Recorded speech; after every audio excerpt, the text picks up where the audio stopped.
Good evening. Welcome to Game Over Vancouver here on SDPN. My name is Parker, and I am here to talk about this Canucks game where they kicked off their road trip, and this team that scores a lot of goals and has some good goaltending did not that much tonight, losing 2-1 at the hands of the St. Louis Blues to kick off their road trip. Was it a good night? Not particularly. I mean, the Canucks scored, what was that? A minute 57 into the game, and then they spent the next 58 minutes and 3 seconds doing not enough to take down the Blues. And this is after, they beat the Blues 5-0 back 2 weeks into the season. They lit up Jordan Binnington, and the Canucks are a team that tends to light up Jordan Binnington. They seem to have his number. Tonight, Jordan Binnington was quite good. He was the second star, stopping all but one of the Canucks' 26 shots. So, plan for tonight, we'll break this game down. I've got a really long list of pluses and minuses to get to. And then maybe we talk about All-Star a little bit, and then we go to you, the people, as we get to wrapping up near probably 35, 40 minutes from now. So let's get started. Thatcher Demko comes into this game looking for win number 100, kicking off a 7-game road trip, like I mentioned. St. Louis came out hot. First 2 minutes, St. Louis came out of the gates with a lot of pressure and looked a little scary. And you're sort of thinking, oh boy, Canucks gotta, let's go. Let's pick it up. Let's get something going. And then that third line comes out. Garland, Bluger, Joshua, they get on the ice. They go first shift. Garland plays the puck in deep, and then he just sneaks into the high slot. Joshua plays it over to Bluger. Bluger finds Garland sitting by himself at the top of the slot to let a one-timer go. Rips it past Binnington, 1-0 early. So a good start. And again, it's that line that has been the starter for the Vancouver Canucks. And then 12 minutes in, Niels Oman goes to the penalty box, gets a holding penalty at center ice. Behind the play, you don't love to see it. He wasn't able to keep up with his man. And then on this power play, Juleson had an iffy shot block. Dakota Joshua had a hard shot block. They're both sort of limping. It was like a 5-on-2 in favor of St. Louis. But the Canucks did survive. Big thanks to Ian Cole, keeping this a 1-0 Canucks lead. A rebound goes right to Pavel Buchnevich, who has a wide open net, and Cole just gets enough of his stick to force the puck to go wide, and the Canucks kill this penalty off. One of just 3 penalties on the night that were called. I think there should have only been 2 penalties called, but we'll get to that when we get to the second period. So, really, the first period, though, not a ton going on. Shots were 11-9 in favor of St. Louis. Analytically, first period, St. Louis in all situations had 8 high danger chances to the Canucks 2. Not an ideal start to the road trip for the Canucks, but they're up 1-0. The PDO Kings are doing just fine. So we go to the second period, and the Blues do even it up about 4.5 minutes in.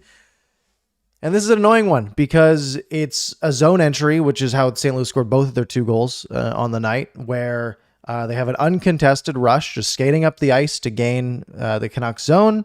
Parayko slides down to the top of the circle, and he's all by himself. Nobody picks him up, and he fires the shot far post, and it goes in to make it 1-1. And if that sounds familiar, if you were watching the game and you watched the Rob Thomas goal in the third period, it was almost exactly the same. So the Canucks have a bit of a hole in their defensive structure that they're going to need to work out. Right after this, after it's 1-1, Pavel Buchnevich gets a penalty. He sort of burns Hughes trying to get on a breakaway, but part of burning Quinn Hughes was hitting him in the face with his stick. That's a high sticking penalty. Really weird because the ref puts his arm up. It's like, Quinn Hughes must have gotten his way and he's getting a penalty because the ref allows Pavel Buchnevich to go backhand, like arm is up, like whistle's not even at the mouth yet. Arm is up. Buchnevich goes backhand, hits the crossbar. And then as he gets the rebound, the ref blows the whistle. I'm like, wait, the Canucks didn't have the puck yet. Turns out it was a call on Buchnevich. The ref just, I don't know what he was doing. Don't know what he's doing. This is the Canucks' only power play of the game. And boy, did they waste it. They took about a minute to get set up. The passing was not crisp. They didn't have any movement. They just couldn't get into the zone. So they take a minute to set up, and I don't think they had a single shot on net on that power play. I don't know how to check that. But I can see here we go, 5v4 power play. The Canucks had 2 shot attempts 0 shots for. So no shots on goal on the Canucks 1 power play. And in a tight game, 1-1, that you've just given up the tying goal, you'd love to see them go out and put some pressure on and, make it a little bit interesting. But they don't. And then there's a penalty that I didn't like. This was how long in? This was about 5 minutes after that Buchnevich penalty ended, 12 minutes into the period. Tyler Myers goes to the box for a hooking penalty. Now this one, Tyler Myers goes for a poke check on the defenseman at the top of the zone in the Vancouver end, goes for the poke checks right through the defenseman's legs, and then immediately drops his stick because he doesn't want to trip the guy. That was the whole play. And then the stick sort of on the ice stuck in the guy's pads, and they call it a hook. I really didn't like that call, but whatever. Ian Cole had a good shot block. Basically, a shot went right into his chest. I think it fell into his pads or something. And then so the whistle goes because it's in his pads. And then as the whistle goes, Braden Shen goes and hits him with it, just drops the shoulder on him, which was after the whistle. Little iffy. Puck falls loose, and Pavel Buchnevich just sort of swats it into the net, which Thatcher Demko did not like. So he goes after Buchnevich. I like the emotion from Demko, who's normally so stoic and just not flashy and just well positioned and just plays his game. He got a little spicy there, which I like to see. Honestly, though, this penalty that the Canucks killed here was very well killed.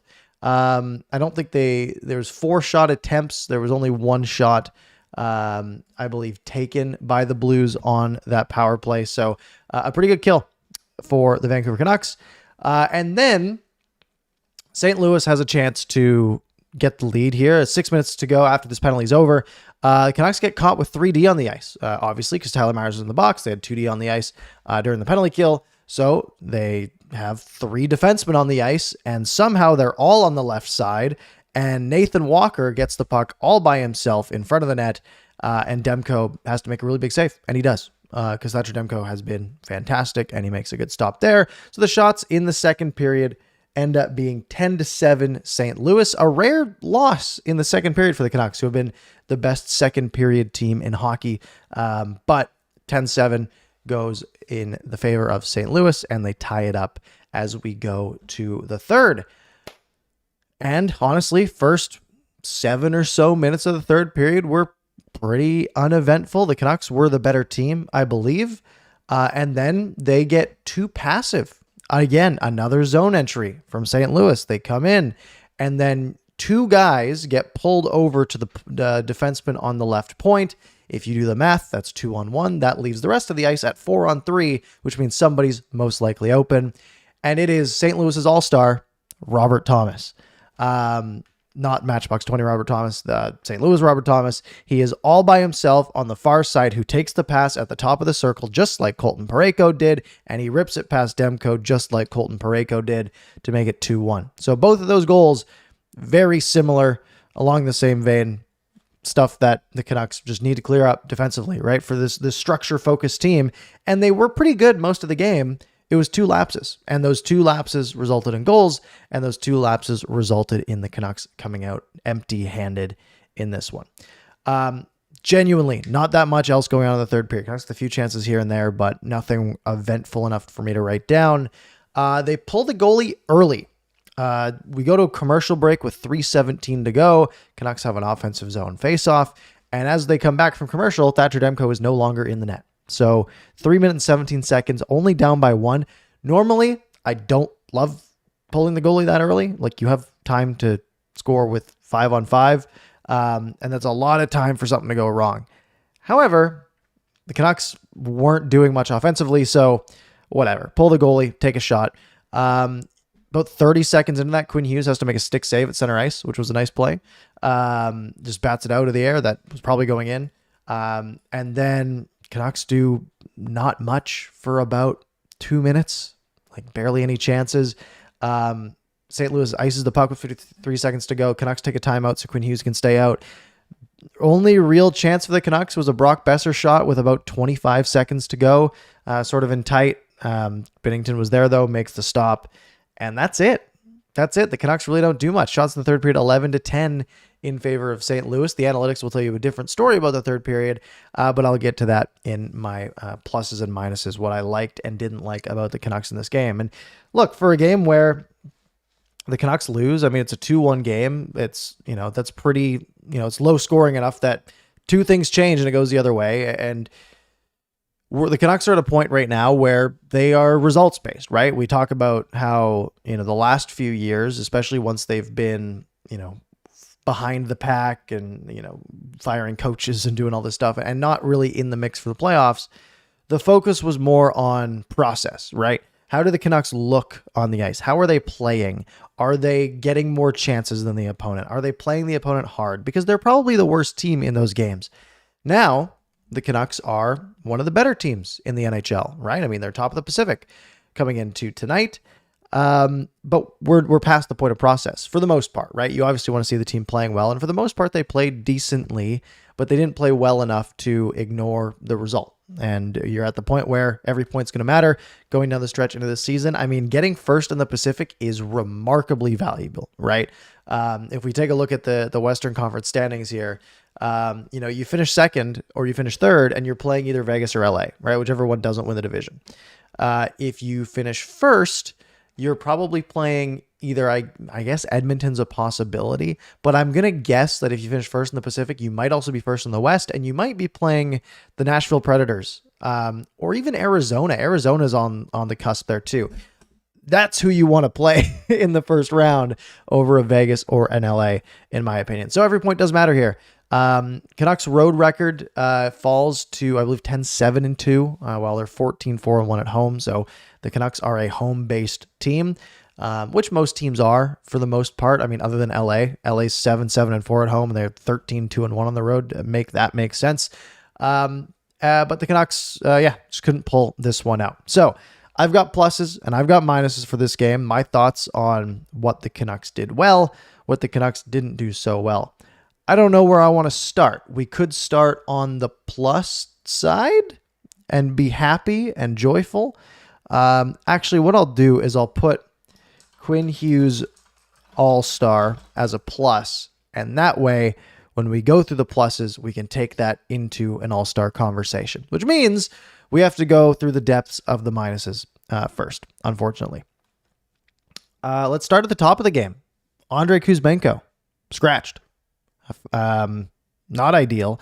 The way line rushes looked at practice this morning, or at least at morning skate, Kuzmenko and Höglander were rotating in for each other. However, Höglander was not the one getting power play time in morning skate. Kuzmenko was skating with power play 1 during the morning skate. So it looked like Kuzmenko would actually be the guy playing and Höglander would be the scratch. Do I love Höglander as a scratch? No. But actually, I would prefer neither of them are scratched because you do have guys like Linus Karlsson and Nils Åman and even Sam Lafferty available to be scratched.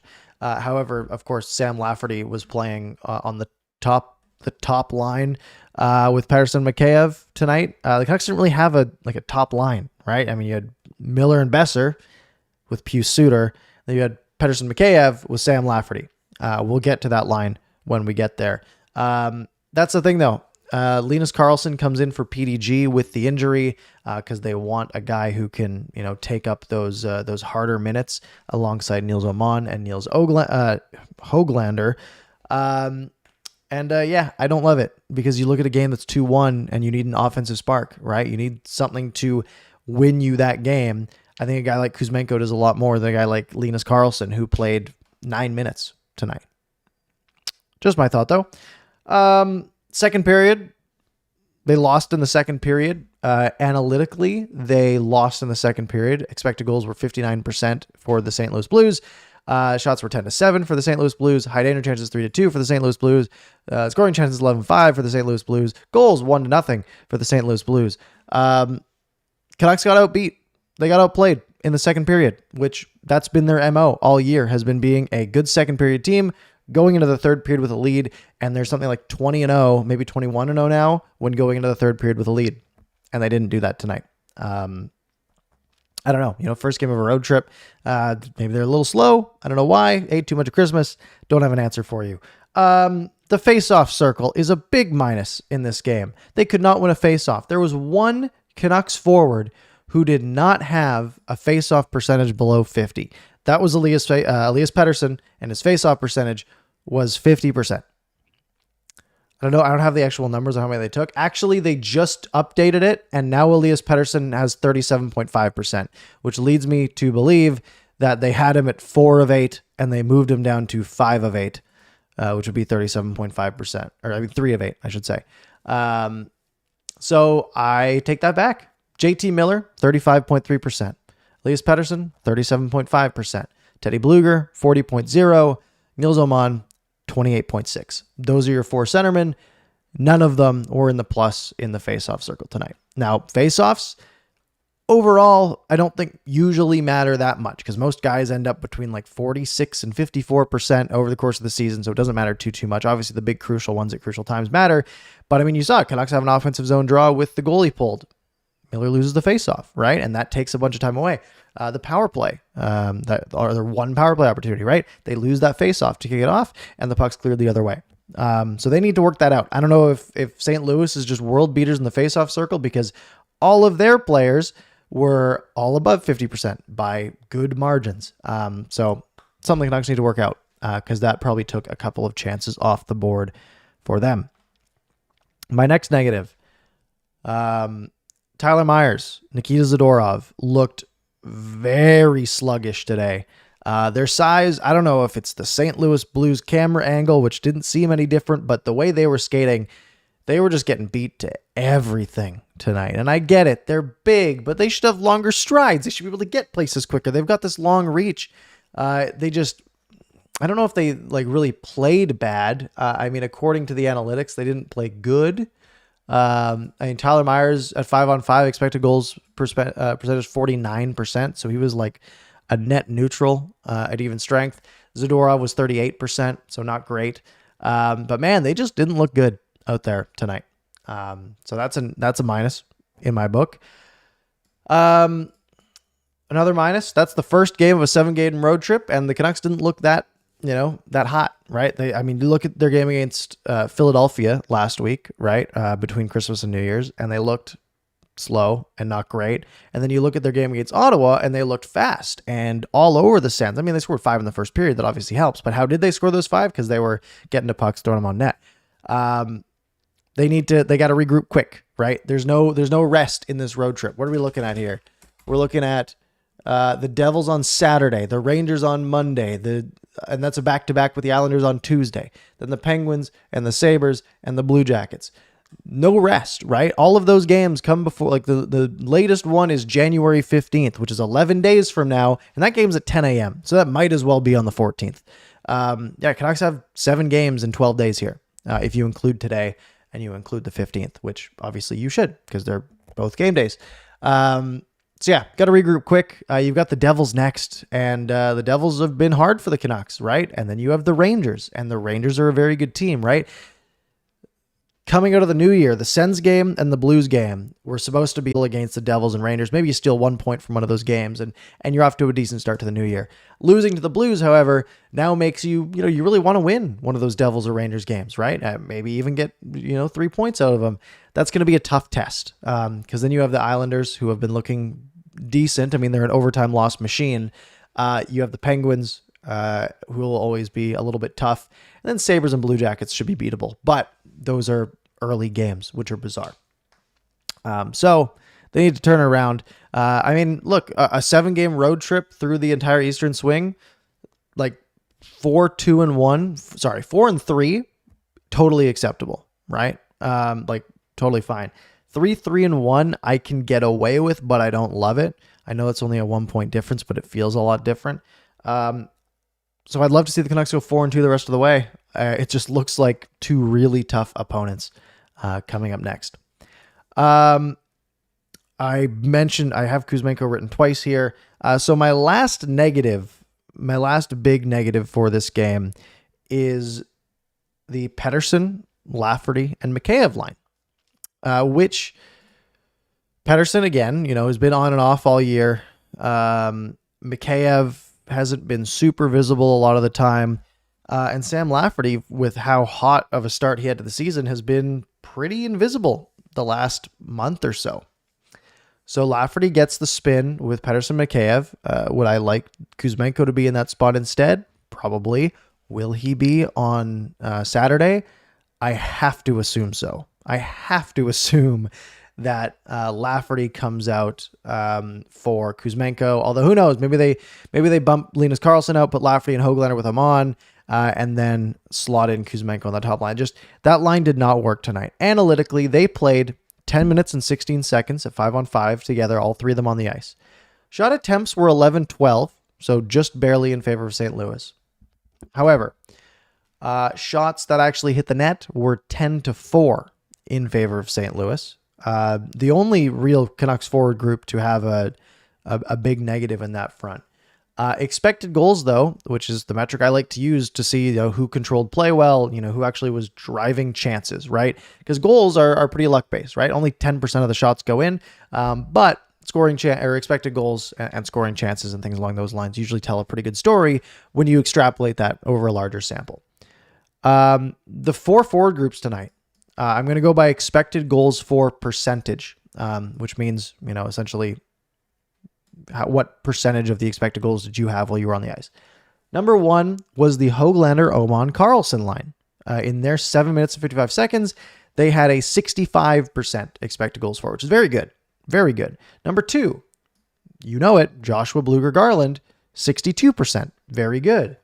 JT Miller, Pius Suter, Brock Besser, 55%. Not fantastic, but better than the other team. Pretty good. And then you have the outlier, Pettersson, Lafferty, Mikheyev in their 10 minutes and 16 seconds, 38%. That's just not good, right? The other team out expected scored them, I guess we can put it, at 38.4%, which isn't great. And then the big one that also stands out for me is high danger chances, right? The other three lines, 2-0, 3-2, 4-3, all in favor of the Canucks. That line 4-1 in favor of the St. Louis Blues, which is, that's where the goals come from, those high danger chances. And that's where the Canucks got beat. That's all my negatives. I know it was a lot of them, but it was a pretty negative game, in my opinion. The Canucks just got outplayed by the St. Louis Blues, who are a team that are, sixth in the Central. That's a team that you should beat, right? They were 18-17-1, basically a 500 hockey team, while the Canucks came to this game like 14 games above 500. Canucks were the favorites on the road, and they kind of laid an egg in this one. However, even with that egg laid, I just talked about three lines that did play pretty well at 5-on-5 at the very least. And let's go into my pluses. My first plus was that they scored first, which is good. Set the tone early. They've done that now in 25 of 38 games. That's fantastic. And they've won 19 of those. So they're getting leads and they're holding them. So that's a good plus. Obviously, it didn't work out tonight, but that's a plus. Noah Juulsen.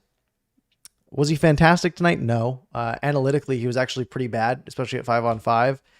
Expected goals of 45%. So not terrible, but not great. However, two big shot blocks from Noah Juulsen, both on each of the St. Louis power plays. There's the first one that that sort of hurt him early in that first power play, and he was sort of just staggering out there for the next minute and a half.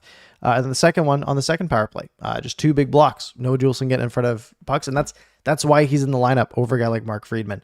However, would I love to see Carson Soucy come back next game? I really would. So that's another big plus, is that maybe we have Carson Soucy coming back. Just maybe.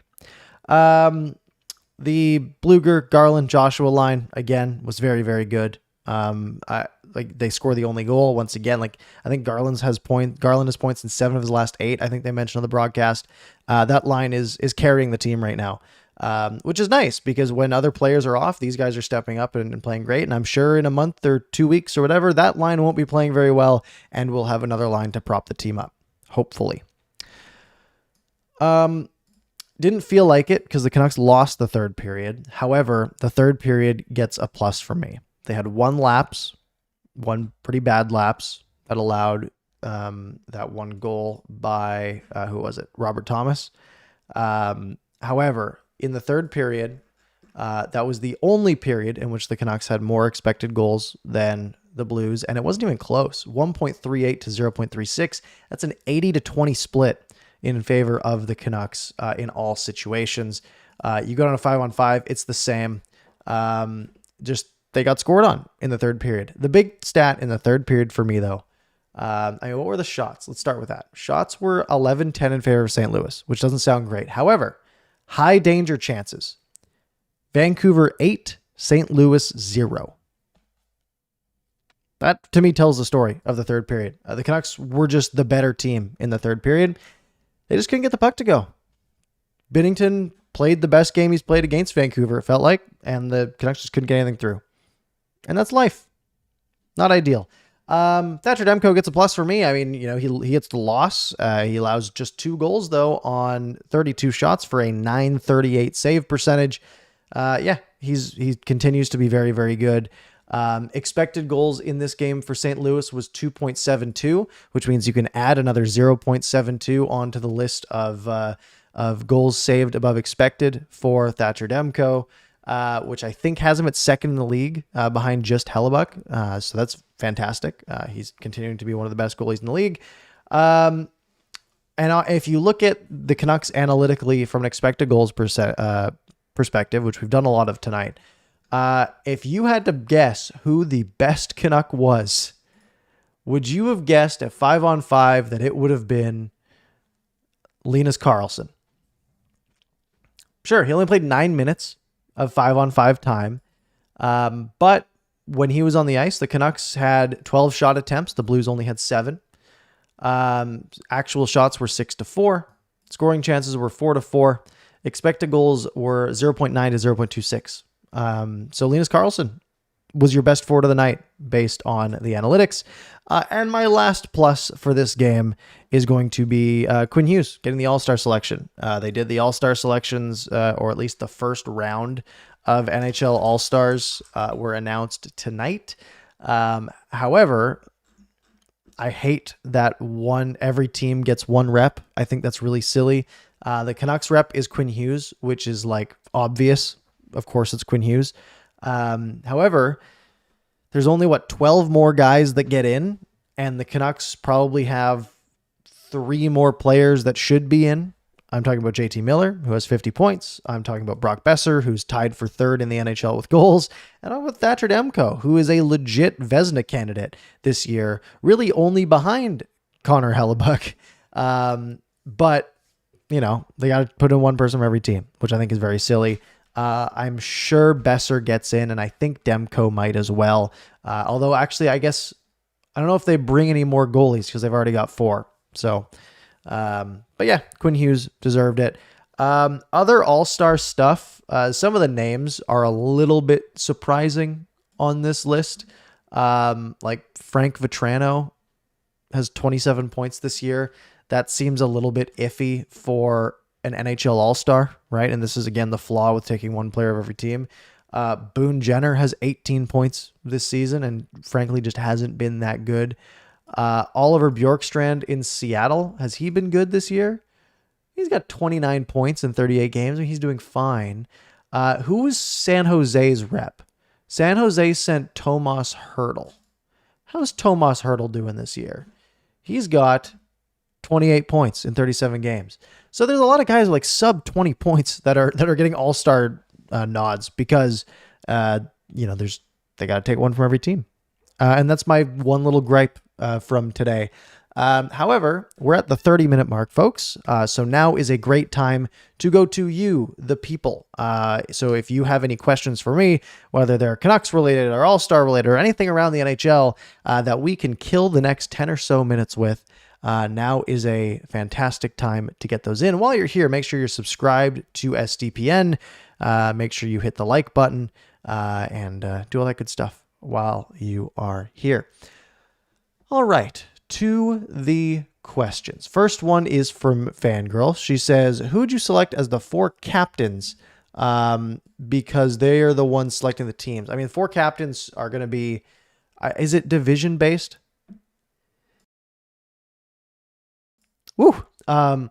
I don't think it is. Are they taking one from each division? Is that what they're doing? Or is it just for the best players? Because there's a couple ways you could go with this, right? I would say the 4 goalies would be good, right? Ottinger, Talbot, Shesterkin, Hellebuck. I think that would probably be, I think that's probably the best way to do it, right? Because the goalies are only going to be, they all have to be on different teams anyways. So that would be good. You could also just go who the best players are, right? I mean, you could go McDavid and Matthews and Kucherov and whoever else you want. If you want to send Jack Hughes up there, if you want to send Crosby up there, or Bedard even just for fun. Yeah, there's a lot of ways that you could go.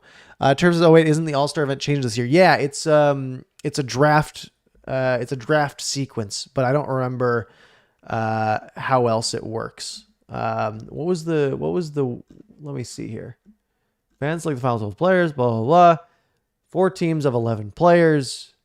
Oh, the skills competition is different, right? So there's going to be 12 players in the skills competition. I think the All-Star game is the same. I think it's 2v2, or one team against one team against the other team, and the 2 winners play in the final for whatever it is, like $1 million. The skills competition is what's really interesting this year, because it used to just be, the best at each event, but now they're picking 12 people who are going to compete in all the events. So each of the 8 events, and then it's like a standings-based system, which I think is going to be the most fun. Kai asks, would you start Casey against the Devils on Saturday or ride Demko? Not because it's played today, but it seems like Denver's been historically bad against him for some reason. DeSmith is going to get one of the New York games. You got to keep that in mind too, because the Canucks play Saturday and then they play Monday and Tuesday. Rangers and then the Islanders. I assume, because keep in mind, Demko did have like a week off and he's just played the 2 games so far. I would assume Demko gets the game on Saturday. I would assume Demko gets the game on Monday, and then Casey DeSmith gets the game on Tuesday against the Islanders. I don't know if, I wish there was an easy way for me to look up, like, how is Demko against a certain team. I'm sure there's a way to do that. I know there's that website that you can like text prompt it and it gives you stuff, but I don't want to do that right now. I would run Demko for that game and the Rangers game, because those are the 2 hardest next teams that you have for the rest of this road trip, and you want your best goalie in for those 2 games. David says, do you see Tocchet switching up for the next game the lines that he used against the Blues? I do, and the big thing is Kuzmenko, I think, gets back in the lineup, especially when you have a game where you weren't able to score, and when you had a game where the person who sort of replaced Kuzmenko, and sure, you can say Carlson did or whoever, but really, Kuzmenko's spot in the lineup is supposed to be next to Pettersson and Mikheyev. Sam Lafferty was in that spot today, and that line was bad. That line was the worst out of the 4 Canucks lines, as I mentioned earlier. So someone will come out and Kuzmenko will go in. I think it might be Sam Lafferty based on his play lately. Höglander's been really good. I don't think he should be sitting in the press box. Linus Karlsson, I mean, you can only play him for 9-10 minutes a night, but I think he's been good as well. I think Kuzmenko's got to draw back in. The other thing that the Canucks might be able to do, hopefully, is get Carson Soucy back. I don't know if it'll be Saturday. I'm hoping it will be Saturday. But that's a big upgrade if you can pop out Noah Juleson and slot Carson Soucy into that spot with Ian Cole. So those will be my 2 changes if that second one is possible. Any other questions that we have here? I'm going to scroll up a little bit. Amina says, the top 6 needs to be critiqued with their goal production. Is there a player we wholeheartedly agree with can score in the clutch? The Canucks don't really have like a player who always comes through in big moments, but it's a hard player to have in hockey, I think. Just because, the best players only score 30 to 50 goals a year, right? And really the best players on each team are usually around the 30 goal mark. So it's hard to have sort of that clutch gene. The top 6 hasn't been doing a ton lately. However, I think the emergence of Blueger, Joshua, and Garland has really covered that up. But I mean, you look at the lineup tonight, and man, like the Canucks just they're messing with so many things to try to get a spark in that top 6 that they don't really have top 6 caliber players playing up there, right? They have 4 top 6 players in their top 6 tonight, right? Pettersson, Mikheyev, Miller, and Besser. And like, even then you look at that, like Mikheyev's been okay. Pettersson's been okay. Miller and Besser have been good, right? I mean, Miller's got 50 points. Besser third in the league in goals. That's great. But if you have to stick Pius Suter up there and Sam Lafferty up there, and you don't really have injury troubles, it's a bit concerning. However, some of these players I'm not worried about, right? I mean, Pettersson I'm not worried about. Is he playing poorly now? Sure, right? He's not playing his AA game. However, when it comes down to it, and we're talking playoff time, I 100% see Elias Pettersson being the most dangerous player on the ice. Like he just has that in him. So there's a little bit of concern, but I don't think there's a ton of concern as of yet with the top six. Checking here to see if there's any other ones. There's a lot of messages, and I need to filter out. I need to look for question marks. That would make my life a lot easier. David did call out the 15 of 47 faceoffs won. Yeah, I did mention that. Kaya did bring up that the Kraken are an option when I was mentioning the standings. I don't see it. I really don't see it, Kaya. I don't see them staying. I don't see them keeping up with the Preds, right? The Oilers are making the playoffs. Like they just are. They're going to be in the top four in the Pacific. And then you really have Nashville, Arizona, maybe St. Louis hanging on there, and Seattle, and I guess Calgary. Although Calgary's not gonna do anything. I mean, let's take a look at the playoff odds, right? We can take a look at the Athletic at least because I have that bookmarked. They have, coming into tonight, 96 for LA, 96% for Vancouver, 91% for Vegas, and 88% for Edmonton. Calgary at 26, Seattle at 22. That doesn't bode very well for the Kraken. And that's because on the Central side, you have three teams at 98, Dallas, Colorado, Winnipeg. And then you essentially have Minnesota and Nashville vying for that fourth Central spot. However, how it essentially breaks up is you have LA, Vancouver, Vegas, Edmonton, Dallas, Colorado, Winnipeg. All seven of those teams are like in the playoffs locked. And then that eighth seed is just completely up for grabs, right? Is it going to be Minnesota, Nashville, Calgary, or Seattle? Minnesota's at 38%, Nashville's at 32%, Calgary's at 26%, Seattle's at 22%, at least based on their model. So yeah, if you can win the conference, if you can take first in the West, you go from playing essentially Edmonton, if they are in the 4 seed, or whichever other team's in the 4 seed. If you're second in the Pacific, you play Vegas or LA, whichever one didn't take the 1 seed. Like what a drop off that is if you can go from second in the West to first. So that should be a priority for the Canucks because you play a much, much worse team. Although, do we really want to see the Canucks play the Minnesota Wild in the first round? That sounds terribly boring. Terribly boring. Well, folks, I see no other questions for me to get to. Let's see here. We got Curtis Joseph, the one and only Cujo. Who do you match up best against if you're the Canucks? If we're talking postseason, who do I want the Canucks to play? Oh man, I feel like the Canucks are pretty good defensively in a way that could maybe handle Edmonton. Vegas scares me. LA is going to be equally as raw playoff wise as the Canucks, so maybe that's someone that you might want to take. The three teams in the Central, Dallas, Colorado, Winnipeg, I want nothing to do with them in the first round. I mean, really, it's whoever gets the 8th seed is going to be by far the easiest matchup. Because I think if you're second in the West and you're playing Edmonton or Vegas, or like, that's tough. That's a much tougher one. So folks, we're going to wrap it up there. Thank you all very much for joining after that tough Canucks game, losing 2-1 to the St. Louis Blues. Canucks are back in action on Saturday. And let me tell you who is hosting on Saturday, while the spreadsheet that tells me who's hosting on Saturday loads very slowly, in fact, I might add. You will have Kaya on Saturday after the game against the Devils, 4 p.m. right here on SDPN. So make sure you're subscribed. I will be back here. My next one is the 13th, Saturday against the Sabres. So make sure you're subscribed here. You can find me on Twitter at Parker's Pucks, YouTube Parker's Pucks, all that good stuff. Thank you all very much for joining me. Have a lovely night. If you missed any part of this, it'll be up on a podcast platform. Just search for Game Over NHL and you'll find it there. Otherwise, have a good night.